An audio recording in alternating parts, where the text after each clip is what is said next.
네, 안녕하세요. 저 이재민입니다. 반갑습니다. 저는 수업 시간에 만나본 학생들도 있겠지만 국제법을 가르치고 있고요. 서울대학교에 온 지는 지금 한 9년이 지났습니다. 우리 학생 여러분들을 만나 뵙게 되어서 너무나 반갑습니다.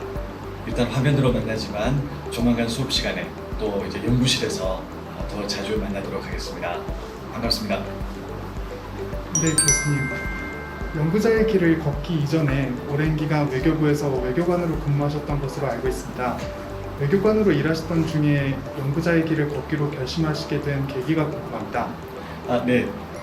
제가 복가대학을 졸업을 하고 뜻한 바가 있어서 외무고시를 봐서 외교부에 이제 들어갔습니다.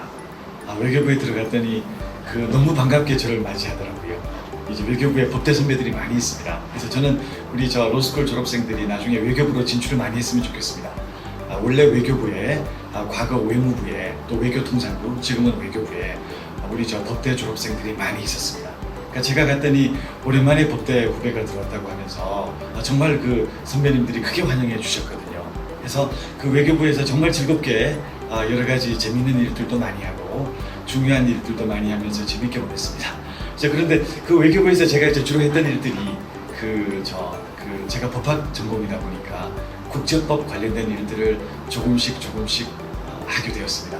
그래서 제가 처음 배치받았던 부서가 외교부의 조약국 밑에 있는 조약과라는 데였습니다. 그러니까 조약을 교섭하고 조약을 체결하는 과정. 아마 이제 수업 시간에 많이 배웠을 것입니다. 그러니까 조약 과장님도 저희 법대 선배님이셨어요. 법대 7호학번 선배님이고, 제가 갔더니 이제 법대 후배가 과원으로 왔다라고 해서 저를 정말 각별히 챙겨주셨던 기억이 새롭습니다. 그래서 조약 업무를 조금씩 하게 되었고, 이제 이러면서 국제법 업무를 계속 이제 하게 된 거죠.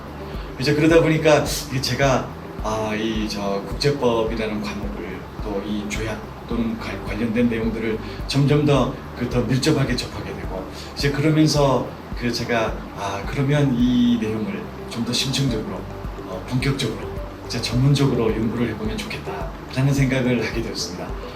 하루아침에 그 생각이 생긴 건 아닙니다.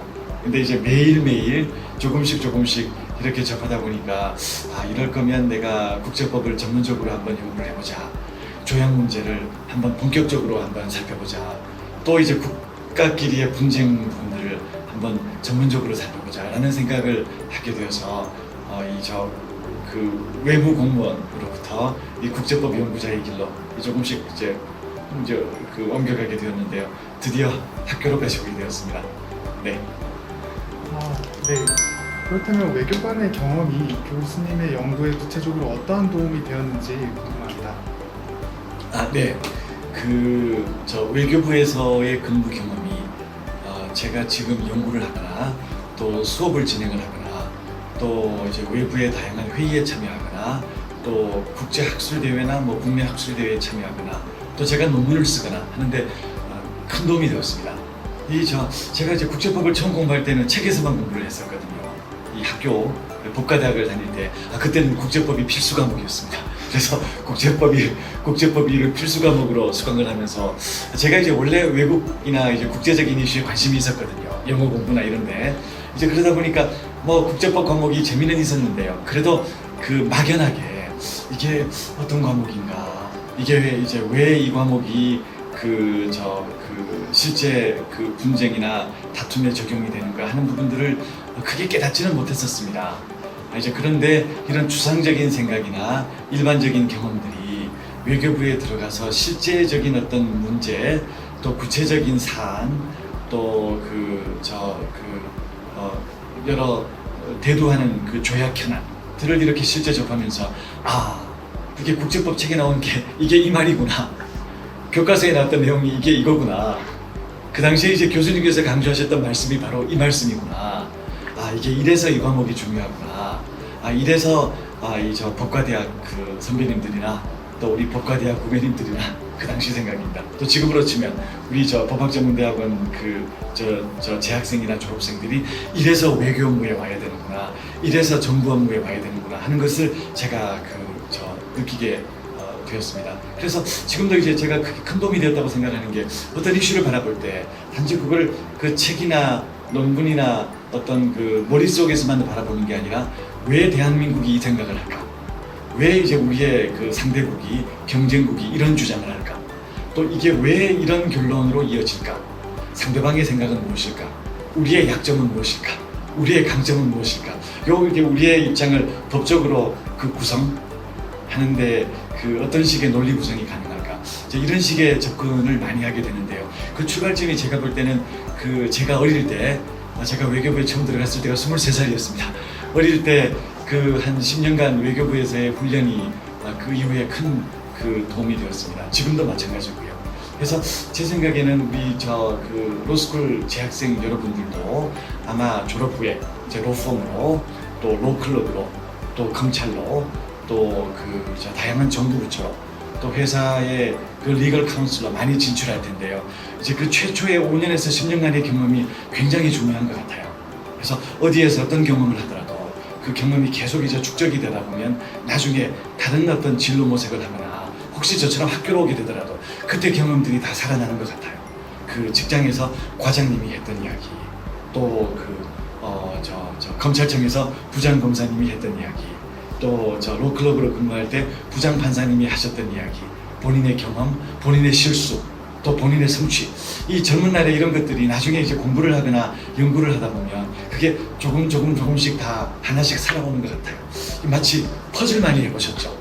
퍼즐을 보시면 이 퍼즐 조각이 흩어져 있을 때는 이게 뭔가 싶거든요. 또 레고 많이 만들어 보잖아요. 레고 블록이 흩어져 있을 때는 이게 뭐지라고 생각이 들지만 이제 내가 그림을 맞춰봐야 되겠다. 내가 이 레고를 맞춰갖고 내가 로봇을 만들어 봐야 되겠다. 라고 할 때 마치 그 로봇가 만들어지고 우주선이 만들어지는 것처럼 이제 저 같은 경우는 그런 경험이 있었던 것 같아요. 그래서 여러 실무에서의 경험이 나중에 혹시 이제 연구자의 길을 걷거나 또는 연구자가 아니더라도 다른 길을 걷게 될 때 어릴 때, 젊을 때, 또 한참 바쁠 때의 경험들이 전부 이렇게 결합이 되어서 새로운 그 영역으로 그 도약하는 디딤돌이 되는 것 같습니다. 국제법 분야가 가지고 있는 매력은 무엇이라고 생각하시나요? 네, 이 질문은 아주 편파적인 질문입니다. 제가 국제법 교수니까 아마 국제법 중요하다는 얘기를 수업 시간에도 많이 했고 아마 또 이제 할 것 같아요. 이제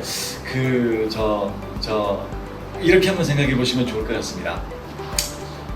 국제법 교수님이니까 이제 국제법 과목이 중요하다. 이렇게 말씀하시는구나라고만 생각하지 마시고 한번 생각해 보시면 지금 우리나라를 둘러싼 국제 정세, 한미 관계, 한중 관계, 남북 관계, 한일 관계, 어느 나라도 좋습니다. 한국과 베트남 관계, 한국과 인도네시아의 관계, 러시아와 한국, 또 한국에 영향을 미치는 외국끼리의 관계, 미국과 러시아의 경쟁, 지금 미중 분쟁, 또 미국과 EU 간의 경쟁과 협력, 미일 협력, 모든 거 한번 보시기 바랍니다. 북극 항로 개척, 우주 진출, 올림픽 개최, 또 우리의 그 목줄을 지금 쥐고 있는 코로나19, 어느 것도 좋습니다. 한번 둘러보시면 이 수많은 이슈들이 이 국제적 이슈 중에 우리한테 영향을 끼치지 않는 것이 있는지요? 전부 다 큰 영향을 끼치거든요. 또 이 영향을 끼치는 사안들을 가만히 들여다보면 그 중에 법적인 이슈가 아닌 게 있는지요? 전부 법적인 문제입니다. 미중 간에 지금 헤게모니 다툼을 하고 있죠. 미국이 하는 얘기를 자세히 들어보면 내심은 딴 데 있을지 몰라도 그 미국의 내심이 표출되는 방식은 법적인 주장입니다. 또 여기에 방어에 나서는 중국도 내심은 딴 데 있을지언정 그 표출되는 방식은 법적인 주장입니다. 한일 간의 관계도 마찬가지죠. 한국이 일본에 대해서 주장할 때, 일본이 한국에 대해서 이야기할 때 전부 법적인 틀에서 이제 움직이고요. 한미 간의 관계도 마찬가지입니다. 방위비 분담, 한미 FTA, 어떤 이슈도 마찬가지입니다. 이제 한국이 미국에 대해서 이야기할 때, 미국이 한국에 대해서 이야기할 때, 여러 국가 전략적인 차원의 판단이 이루어지지만 그 전략적 판단과 정책이 상대방에 전달될 때는 논리적인 틀 하에서 전달이 돼야 되고, 그 논리적인 틀이 바로 뭔가 하면 우리가 이 17동에서 서함관에서 이 우청원에서 공부하는 법이거든요. 제가 볼 때는 이 법학이 그래서 중요한 것 같아요. 인간 사회의 수많은 이 이슈들을 논리화하고 체계화하고 구성화한다는 게 바로 법학의 중요성과 법학의 묘미고요. 이거는 국제법에도 그대로 적용이 됩니다. 대한민국이라는 나라가 또는 대한민국에 있는 수많은 기업들이 또 대한민국 국민으로서 국제적 활동을 하는 여러분이나 제가 어떤 문제가 생길 때 이 문제를 상대방, 상대 국가, 상대국 정부, 상대 기업에 전파할 때 주장할 때 생기는 주장할 때 전달되는 도구는 바로 법적인 틀이거든요. 그 법적인 틀을 공부하는 게 저는 국제법이라고 생각을 합니다. 그래서 이게 반드시 뭐 저처럼 국제법을 전공을 하니까 국제법을 공부를 해야 된다라고 생각하지 마시고 이게 이제 우리가 피할 수 없는 국제사회의 이론으로 살아가는 게 앞으로의 상황이라면 아마 어떤 전공, 어떤 그 직업을 택하더라도 국제 규범적인 시각 또 국제사회를 규율하는 여러 기본 틀 기본 틀이라는 그 시각은 우리가 벗어날 수 없고 바로 그 기본 틀과 기본 규범을 공부하는 게 국제법이라고 생각을 합니다. 그래서 국제법은 점점 중요해지고 우리한테도 더 중요해지고 어떤 직업을 선택하든 어떤 전공을 선택하든 상관없이 앞으로 더 중요해지리라고 생각을 합니다. 그래서 이 과목에 또 이 분야에 좀 더 관심을 갖고 한번 지켜보시면 어떤 직업을 선택하시든지 또 어떤 전공을 선택하시든지 아마 본인의 직업과 본인의 전공이 더 폭넓게 보이고 더 입체적으로 보이고 아마 상대방, 상대국, 상대기업, 상대 클라이언트, 상대방을 더 아마 효과적으로 설득하는 데 큰 도움이 될 수 있으리라 생각을 합니다. 네. 그렇다면 현재 교수님이 학문적 관심을 가지고 계신 주제가 궁금합니다. 네. 제가 가장 큰 관심을 갖고 있는 주제는 원래 국제 분쟁의 해결이었습니다. 국가들끼리의 분쟁, 이걸 어떻게 해결하는가? 국제사법재판소도 있고요, WTO도 있고, 투자 분쟁도 있고, 국제해양법재판소도 있고, 국가들끼리 중재재판도 있고, 다양합니다. 이 국제 분쟁 해결 절차의 그 기여 또 한계가 뭔가? 또 이제 우리가 국제 분쟁 해결 절차를 좀 더 발전시키려면 어떤 걸 해야 되는가? 라는 게 이제 제가 오랜 기간 관심을 갖고 지켜보던 연구하던 주제였습니다. 그래서 이 부분은 지금도 마찬가지고요. 제가 이제 살펴보고 연구하는 내용 중에 상당 부분이 이 다양한 형태의 국제 분쟁 해결 절차를 어떻게 개선할까? 또 어떻게 발전시킬까? 또 어떻게 좀 더 새로운 시도를 해볼까? 하는 게 이제 제가 살펴보는 그 중요한 연구 테마 중에 이제 하나였습니다. 그다음 두 번째는 뭔가 하면 이 국가들끼리 지금 국제법 규범을 다양한 그 각도에서 활용하거나 어떻게 보면은 극단적으로 남용 또 심지어 악용하는 경우도 많이 있거든요. 국가들끼리 다툼이 생기면 미중 분쟁이 대표적입니다.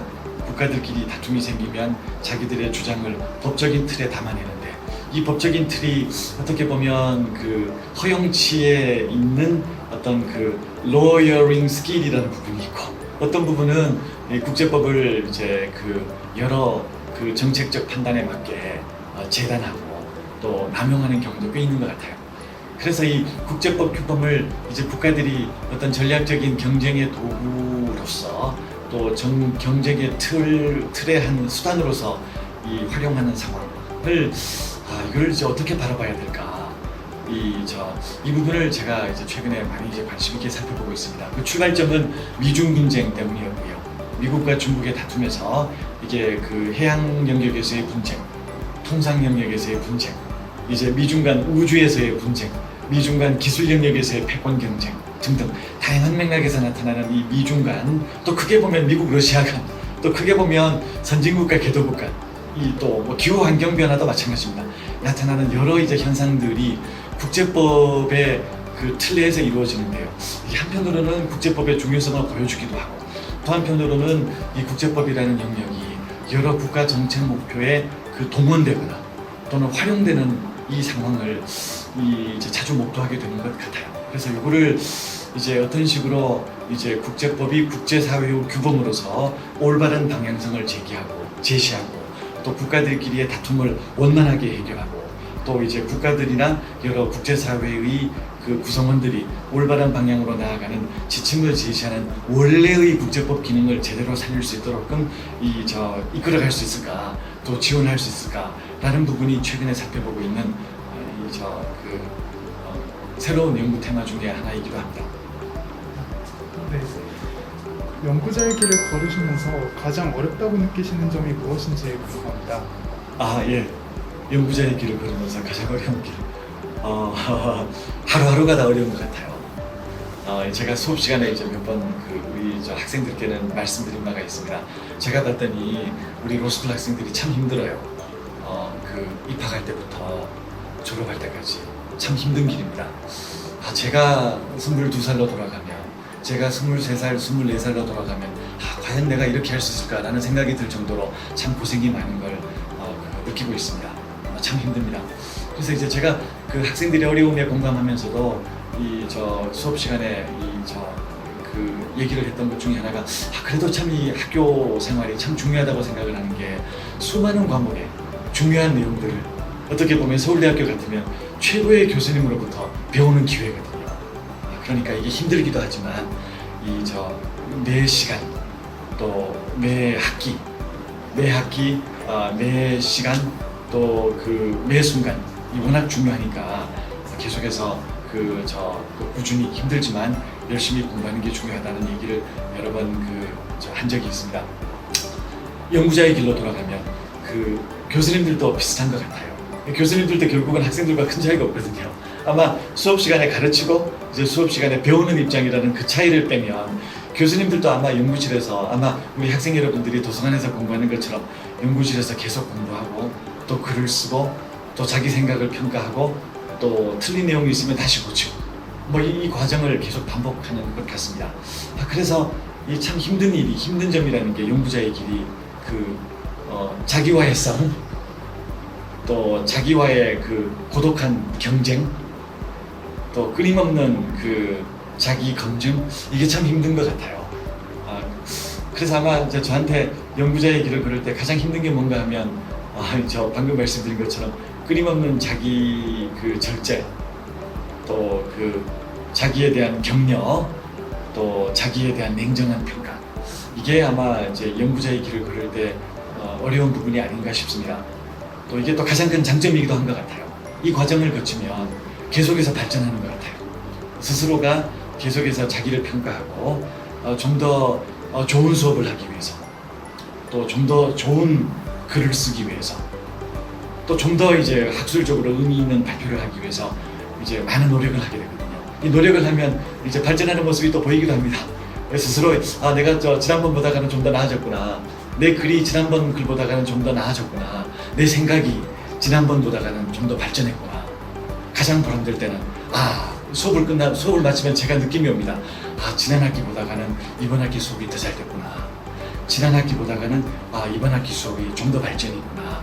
지난 시간 보다가는 이번 시간이 좀 더 만족스럽구나 라고 느낄 때 가장 큰 희열을 느낍니다.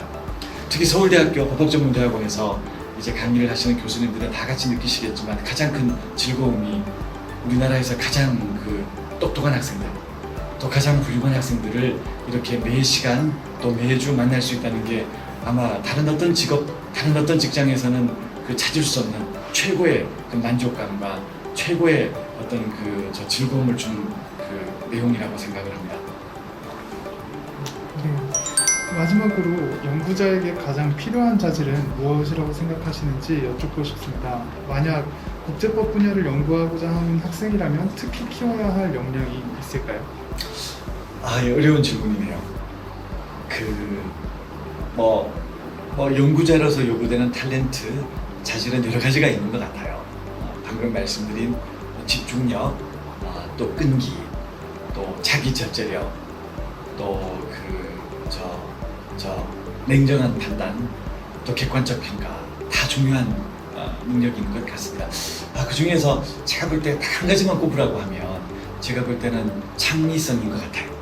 창의적인 접근, 영어로 이야기하면 creativity인 것 같아요. 그래서 한 가지만 꼽으라면 아마 제가 볼 때는 창의성이 제일 중요한 것 같고, 창의성은 누구나 우리가 발전시킬 수 있습니다. 그래서 제가 말씀을 드리는 이유는 제가 창의성이 부족했던 것 같아요. 제 스스로 평가할 때 이제 학교에 와서 제가 이제 느껴보니까 이제 저희가 다 같이 느끼는 게 우리 법과대학 졸업생이나 우리 또 이제 법학전문대학원 졸업생들의 공통점이 아마 성실성 아니겠습니까? 성실성. 매사에 최선을 다하는 그 정성인 것 같아요. 그 진짜 중요한 덕목입니다. 이제 저도 이제 그렇게 느꼈고요. 이제 요거를 출발점으로 하고 반드시 필요한 이제 그 덕목이고요. 좀 더 이제 덧붙인다면 여기에 창의성, 또 창의적 접근 방법, 창의적 사고 방식을 덧붙인다면 아마 연구자로서는 그 더할 나위 없는 최고의 그 콤비네이션인 것 같아요. 그래서 제 생각에는 우리 법학전문대학원 학생들의 능력에, 또 우리 법학전문대학원 학생들의 집중력에, 또 우리 법학전문대학원 학생들의 이 자기 절제력에 창의성만 덧붙인다면 아마 전공을 뭘 택하든지 간에 세계 최고의 연구자가 될 것 같아요. 이 전 세계 통틀어서 세계 최고의 연구자가 될 것 같고, 법학 분야에서도 우리나라에서는 최고, 우리나라에서의 최고를 넘어서 세계 최고의 연구자가 될 수 있는 가능성은 무궁무진하게 열려 있다고 생각을 합니다. 그래서 혹시 연구자의 길을 생각하시는 우리 그 법학전문대학원 학생들이 있다면 꼭 자신감을 갖고 내가 연구자로서 그 조금씩 발전하여서 반드시 내가 이 분야에서 세계 최정상에 서겠다는 아마 그 생각을 가져보시기를 꼭 추천합니다. 할 수 있습니다. 내가 수많은 우리 법학전문대학원 학생들을 접해봤는데요. 할 수 있다고 저는 늘 생각을 합니다. 그러니까 혹시 연구자의 길을 걷게 될 생각을 하고 있는, 연구자의 길을 걷고자 하는 생각을 갖고 계신 우리 학생분들이 있다면 꾸준히 그 장기적인 계획으로 노력해 보시기 바랍니다. 물론 법과대학, 법학전문대학원 3년 동안은 우리가 해야 할 게 너무 많아요. 과목도 너무 많고, 봐야 될 시험도 너무 많고, 또 외워야 될 것도 너무 많고, 제출해야 될 페이퍼도 너무 많고, 이해해야 될 것도 너무 많습니다. 힘듭니다. 또 어떻게 보면 지루합니다. 이 힘듦과 지루함과 이 반복적인 일상을 넘어서면 그 다음에는 드디어 무궁무진한 창의성의 세계가 올 수 있습니다. 마이클 조던 아시죠? 마이클 조던의 유튜브에 나오는 그 자유슛 라인부터 날아가는 그 덩크슛 보셨습니까? 아마 세계에서 가장 아름다운 덩크슛이라고 유튜브에 나오고, 요새 그걸로 영화도 만들었더라고요. 마이클 조던으로 넷플릭스에서. 그죠? 그거를 보면 얼마나 아름답게 농구 선수지만 그걸 하게 그 기술을 보입니까? 덩크슛 기술을.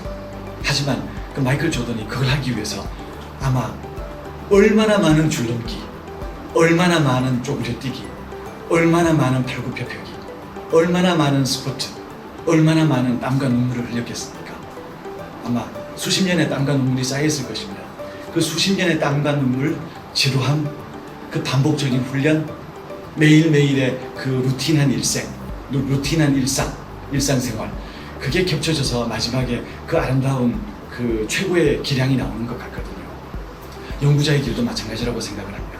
연구자의 길을 걸으시면 아마 여러분이 50대 중반에, 제 나이 때, 또 60대 중반에 아마 세계 최고의 연구자가 될 수 있거든요. 그게 제가 볼 때는 마이클 조던의 하프라인부터 날아가는, 하프라인은 아니군요. 너무 날았습니다. 자유투 라인부터 날아가는 윈드밀 덩크슛이라고 생각을 합니다. 그때까지 이 힘듦, 또 이 지루함, 이거를 꾸준히 이겨내시다 보면 창의성의 순간이 오고, 그 창의성의 순간이 겹쳐지고 다시 또 지루함, 또 창의성, 지루함, 반복적인 훈련, 창의성, 이게 겹치고 켜켜이 쌓여가다 보면 마지막에 그 순간이 오리라고 생각을 합니다. 법학 분야에는 노벨상은 없지만 아마 여러분이 그 노력을 하시면 세계의 모든 사람이 전부 평가하는 노벨상에 버금가는 여러분 전공 분야의 최고 전문가가 될 수 있을 것이라고 생각을 합니다. 국제법 분야도 마찬가지입니다. 혹시 국제법 분야에 관심이 있어서 이 노력을 하시면 방금 제가 말씀드린 것처럼 여러분이 제 나이가 되었을 때, 또는 제 나이보다 더 어린 순간에도, 더 젊을 때도, 또 제 나이보다 더 나이가 들어서도 세계 최고의 그 국제법 연구자가 될 길은 무궁무진하게 열려 있습니다. 그러니까 너무 성급하게 생각하지 말고 장기적인 계획을 세우고, 내가 연구자의 길로 한번 내가 들어서 보겠다 라고 생각을 하면 큰 결심을 하고 장기적인 계획을 세우고, 이 장기적인 계획이라 하면 10년, 20년, 한 30년의 계획입니다. 계획을 세우고 꾸준히 노력을 하면 틀림없이 갈 수 있습니다. 국제법 분야도 물론이고 다른 전공 영역도 마찬가지입니다. 그러니 한번 그렇게 시도해 보시기 바랍니다. 이 출발을 위한 첫걸음은 그 팔굽혀펴기입니다. 줄넘기, 팔굽혀펴기, 윗몸 일으키기, 턱걸이입니다. 그게 뭐냐고요? 우리 3년간 법학전문대학원에서의 이 힘든 또 지루한 이 외울 것 많은 이 수업 시간들이거든요. 이 기초 체력을 든든히 하시고 기초 법학 능력을 꾸준히 향상하시다 보면 세계 최고의 연구자로 가는 길도 아마 자연스럽게 열릴 것입니다. 네, 감사합니다. 고맙습니다.